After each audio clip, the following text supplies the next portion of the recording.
I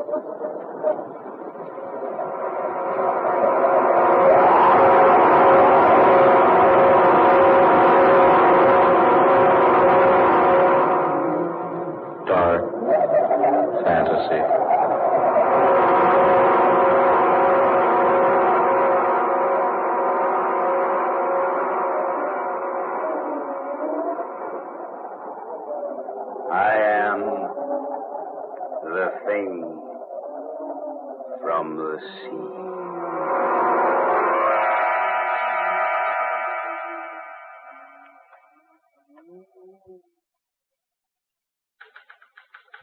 Sorry, Mr. Hedges. This is all we can dig up on that story about the missing Hollywood people. Well, we can't wait any longer. We got to go to press. Let's see what you got.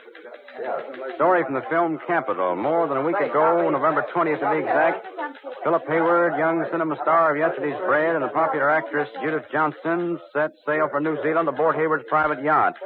As chaperone, Miss Johnson's movie director father accompanied the pair, and it's reported that Johnson Sr. is taking advantage of the sea voyage to complete his original cinema yarn, a story of the strange creatures who live beneath the surface of the sea. That was more than a week ago. Word's been received from New Zealand that the Hayward yacht's more than 2 days overdue. A careful check gives evidence that there have been no disturbances on the Pacific throughout the time the party's been aboard. Special searching parties failed to discover the whereabouts of the boat. The question in Hollywood tonight, the question everywhere is, what's happened to the trio aboard the Dolphin? Where are they? Have they become victims of the fantastic creatures created in the imagination of the author-director aboard the yacht? That is this week's Unsolved Mystery. Will it ever be? Oh, that's all right. Boy. Right. Get this down to makeup. Let's get rolling. Right away.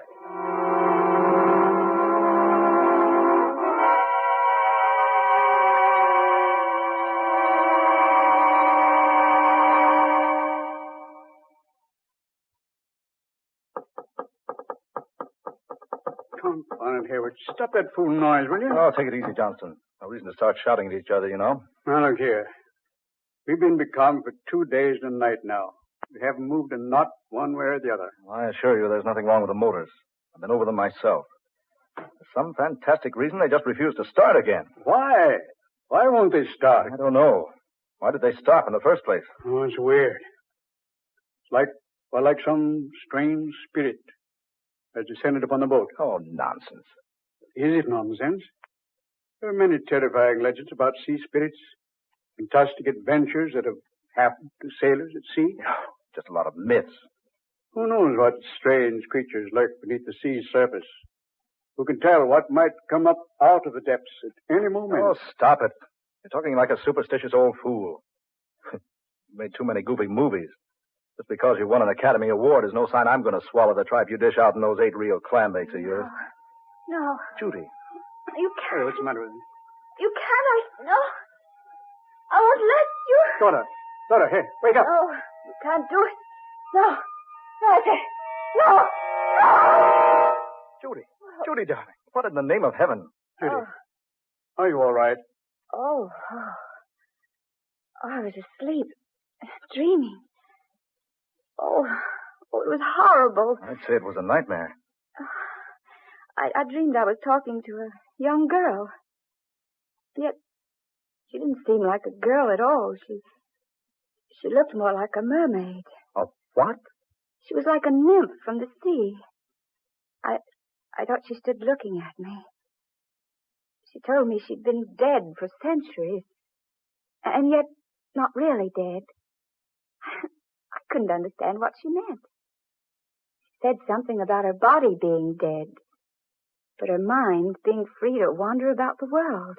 Fantastic. Oh, Dad, it was ghastly. She kept trying to convince me that I should let her mind enter my body. Well, what did she say she wanted to do? She said the entire civilization of the earth depended upon the task she had to perform. Oh, Phil, she seemed to be actually trying to force me out of my body so she could enter it. Judy, what did this creature look like? Oh, she was awful looking, Dad. She had long hair, green and slimy like seaweed. Her teeth were brilliant red.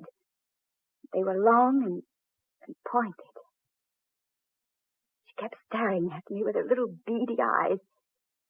They were horrible, for there were no eyelids. She never blinked once. She just stared and stared. Yes? What else, Judy? It was horrible when she touched me. She had long, narrow fingers with no nails on them, and they were covered with fish-like scales. That's positively the most amazing thing I've ever heard of. Mr. Hayward! Mr. Hayward! Oh, yes, Ned. What is it? Oh, I say, look at the lad. Why, what's wrong, boy? You're pale as a ghost. Mr. Hayward, the dolphin. She's moving. The boat's moving. Good. The men got the motor started. No, sir. That's just it. The motors aren't running, and there's no wind. But the boat's making about 20 knots an hour. Oh. Why, this boat couldn't possibly move without motors. That's not all. There's a man at the helm steering the boat. And he's a man none of us have ever seen before. Ned, are you sure? Sure as I'm standing here, sir. And he's the strangest thing I've ever seen. Well, let's go have a look at him. Hey, come on. Judith, you'd best stay here. Oh, no. No, I'm not going to stay here by myself. All right, come along, all of you. Follow me.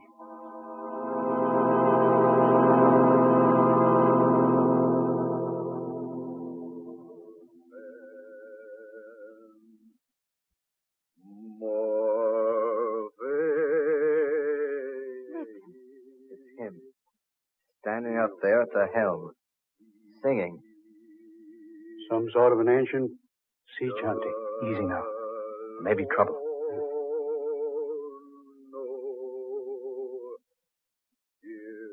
There he is, sir. You see, Mr. Hayward? Oh. Yeah. I say, Hayward, that's no man. It's some sort of a sea monster. Look at his hands, Mr. Hayward. The lad's right. Long, narrow fingers with webs between them. And no fingernails. Dad, they're like the hands of the girl in the dream. Oh, where's he taking us? Yes. I wonder. Behind us, sir. Oh, good Lord. A huge wall of water rising out of the sea. Get down those steps, everybody. Get down, everybody. Down the steps. Here, into the cabin. Hang on, Judy. Hurry.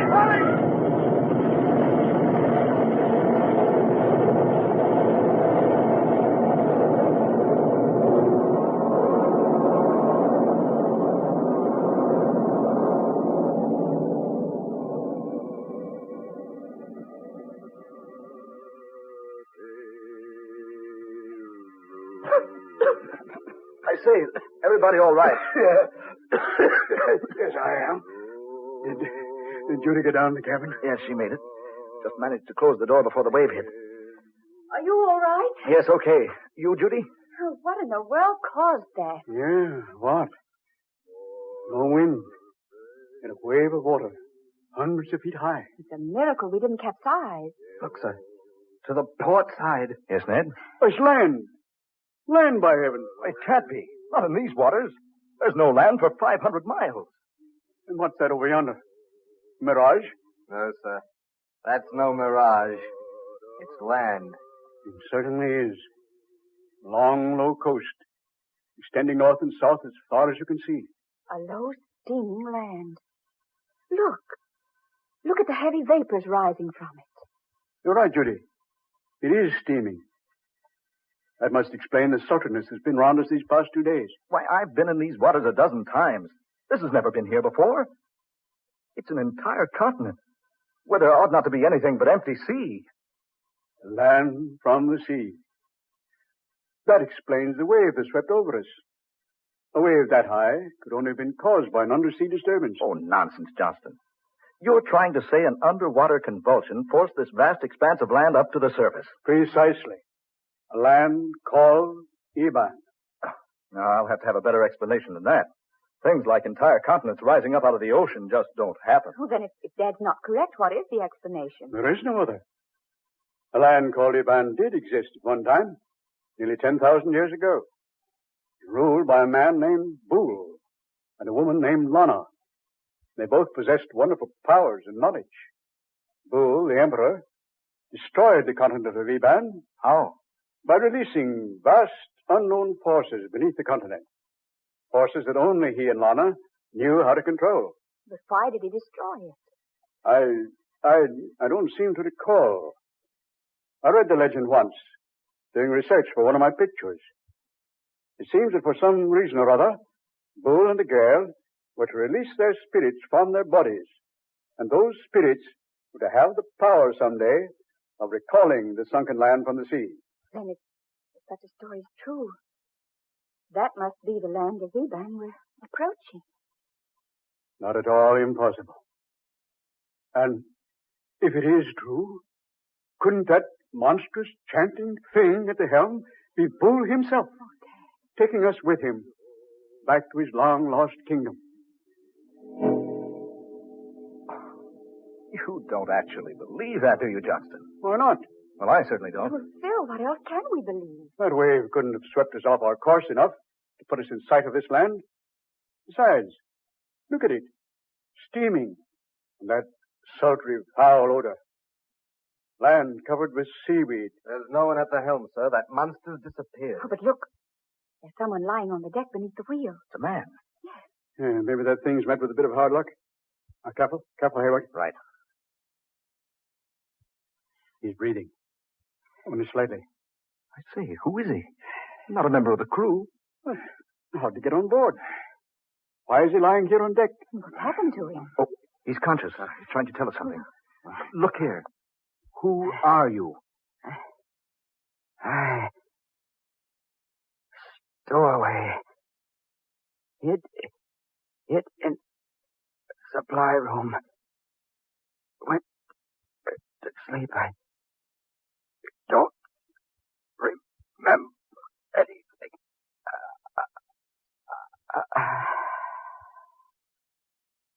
Stowaway, he says. Hid in the supply room and went to sleep. Wait a minute. He's dead. Hayward, I'm going to have a look over here. Oh, Judy.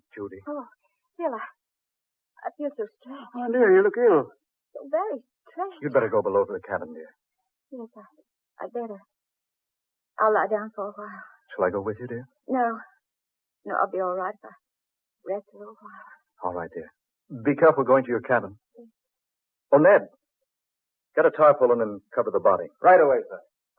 Hayward, come over here a minute, will you? Yes, Johnson. What is it? Here. Have a look. See? Someone's climbed down that rope ladder and gone ashore through the mud and slime. Whoever it was, he didn't sink in very deep. Seaweed's too thick. Kept him from sinking. I wonder who it was. I'm in favor of finding out. Oh, Ned. Yes, sir? We're going ashore. Watch out for Miss Blake, will you? Right, sir. And not a word of this to the rest of the crew. Understand? Yes, sir. All right, Johnston. Down you go. Yeah. We'll follow those footprints and see where they lead us.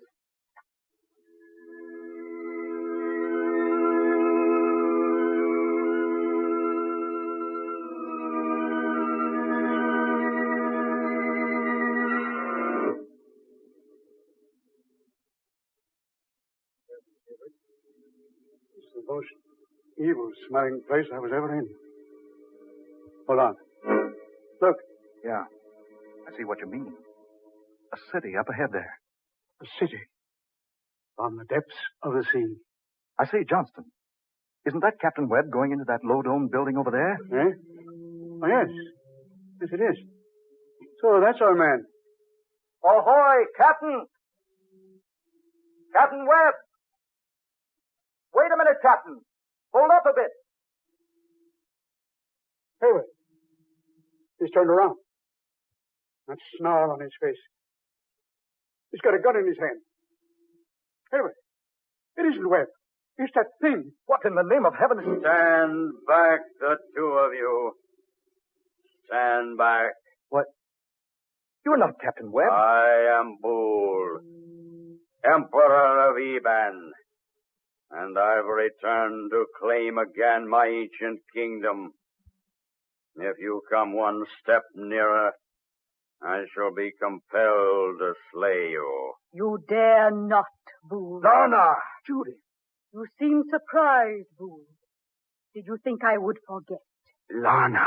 Judy, darling, what does this mean?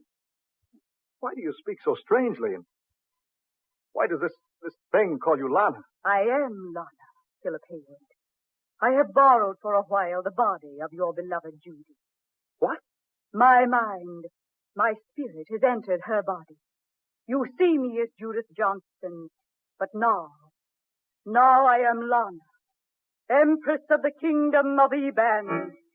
I have returned to rule Eban. And I have returned to prevent. You cannot prevent it, Lana. Look here. This quarrel is none of my affair. I demand that you release whatever power you have over my fiancée. I have borrowed her body only for a little while, Philip Hayward. Just as Boole has borrowed the body of the captain of your craft. Yeah. The body I first borrowed was a weak one, a sick stowaway. The captain's is a sturdy body. Now it is mine. But you must return it to him, Boole. It is the law. You must return his body unharmed, just as I must return the body of Judith Johnston. It shall be so. I am about to enter the temple now to regain my Ebonite body. You cannot open the burial chamber unless I accompany you. I realize that full well. I enter the temple now. I shall await you, Lana, beside the sepulchre. Look here, Lana. Oh, whoever you are, well, this is some horrible nightmare. Philip Hayward, we must act quickly. I will try to explain.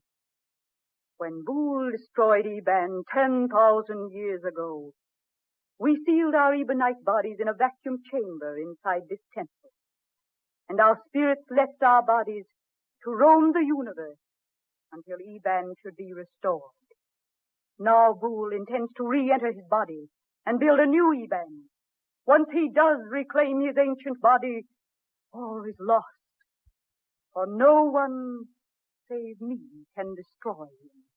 And if I slay him, I too must die. But what can you do? I have a plan. Come with me into the temple where Boole awaits.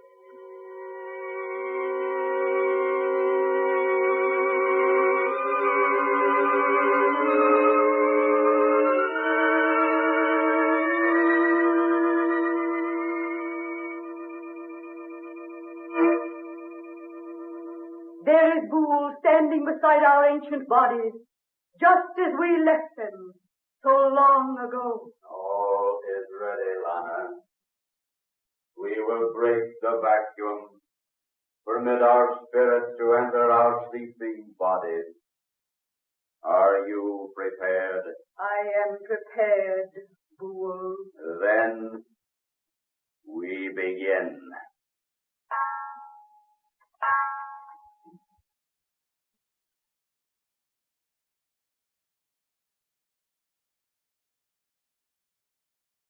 Howard, look.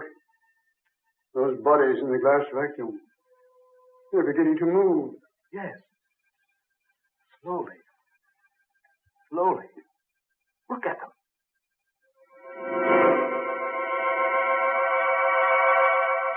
No. No, don't.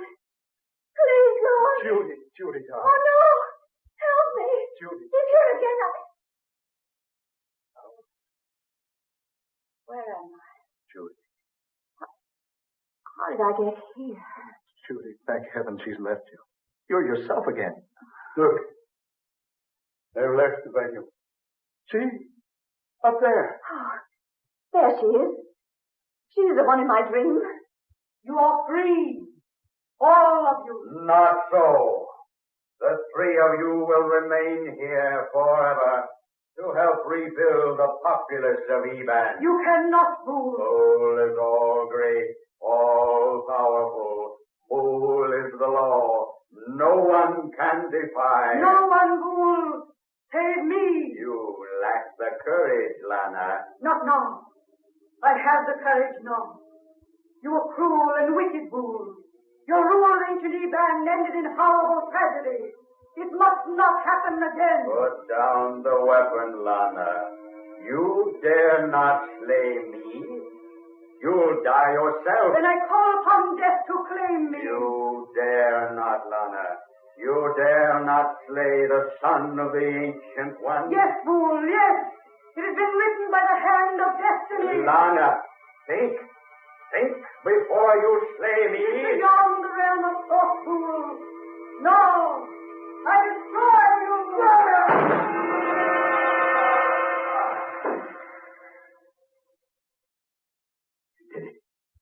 She did it. That is the end. All is finished now. No, you must go. Can you come with us, Lana? No, but soon I perish also. You must hurry now. Leave Eban quickly. Go while yet you have time. Hasten before it is too late.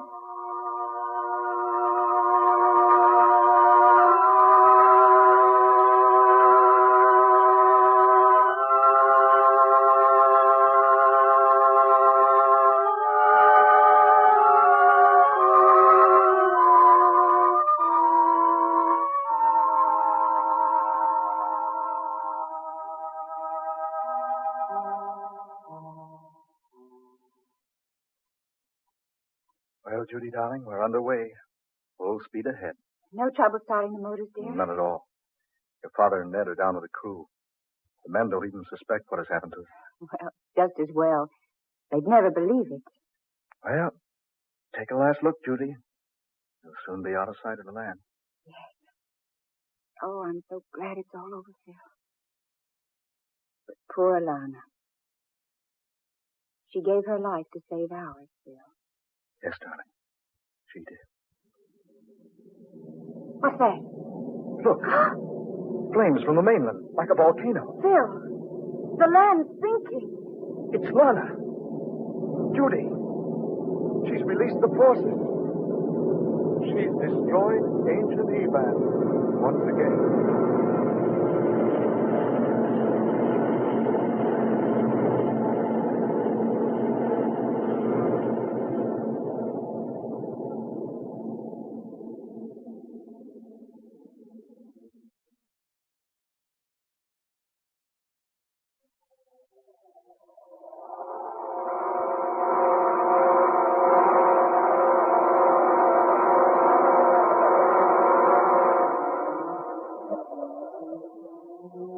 Dark fantasy.